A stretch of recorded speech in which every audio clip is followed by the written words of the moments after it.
Hello and welcome to this tutorial on Google and sharing. Google Docs specifically. Now, Google Docs is a great tool because it gives you the ability to write documents for free and share them with your friends, your teacher, and do editing together. But also has some cool hidden tricks as well, and I'm going to show you some of those today. So the first step is getting a new doc. There's a few ways you can do that. On the bottom of your Chromebook, you'll see the icon for it down here. But let's say the icon isn't there, or you're at home, or the case may be. What you could do is open a new tab on top and just type in docs.new. Hit enter.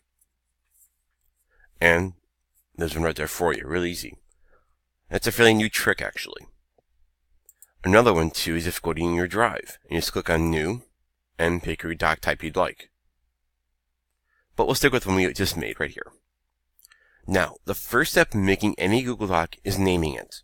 It's very, very important. Because once you name it, it auto-saves it. So I'm going to call this one Example Paper 2. I'm going to type a little text here. This is my example paper about cats. Alright, I'm a big cat person, so let's see what happens when I do this. There's a couple of different things we can do here. So let's say you don't know what the word example means. We can highlight the word example, right-click on it, and hit explore or define. Define will give you a definition of the word.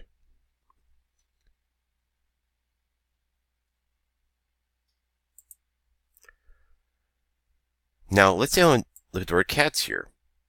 I know what a cat is, but let's say I want to get pictures of that.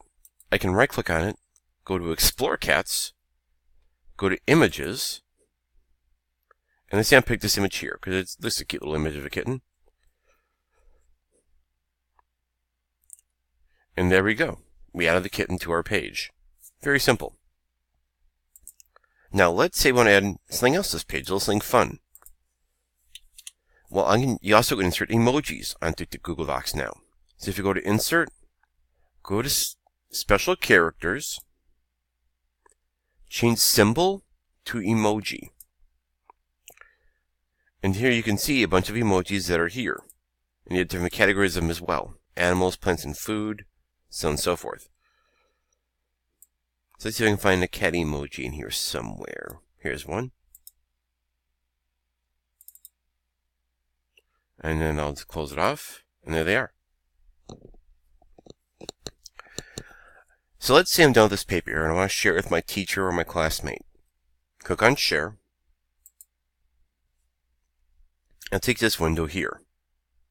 Now, once you're in here, you pick the person you want to share over here by typing their name in, and it'll come up with a list of addresses. So let's say I want to share with another teacher. I can share it with Miss McSweeney right here by clicking on that, and she's on there. Now, the important thing to remember is this part over here or this part here. They're both kind of the same. You can change it here to be comment or view. Comment means they can just comment on your paper with small speech bubbles on the side of it, but they can't edit your actual work. This is what teachers will ask for a lot, so they can make comments and help you grow in your writing or give you an idea, stuff like that. Can view means they only can view your work, which is good for proof, which is good if you're giving to a friend to look over for you, or stuff like that, or just sharing it just a view with teacher. Simple enough. Now, if you want to actually add this to another document or a hyperlink, you would click copy a link, and you can add to another document. Then you hit send to send it off. I'm not going to send mine right now because Miss McSweeney doesn't know I'm doing this right now. Anyways, I'll hit cancel. And I'll hit done for now. And that's very, very simple, as you can see right there. And that's basically the basics of Google Docs. There's some other things here as well, like formatting. You can go in here to do line spacing. If you need to do double space of paper, that's where you go. Columns, same thing. You can do one column or multiple columns. Text, you can do bolding, underlining, all that over here as well. So most of the things for your text tools you need for class are under the format area. Insert is where you can insert images here, tables, drawings, charts, all that good stuff. And that's pretty much the major parts of it. You may have also some add-ons here as well you teach them I recommend you using, like such as maybe Doctopus or something like that. But for the most part, that's pretty much it. Thanks for watching and have a great day. Bye-bye.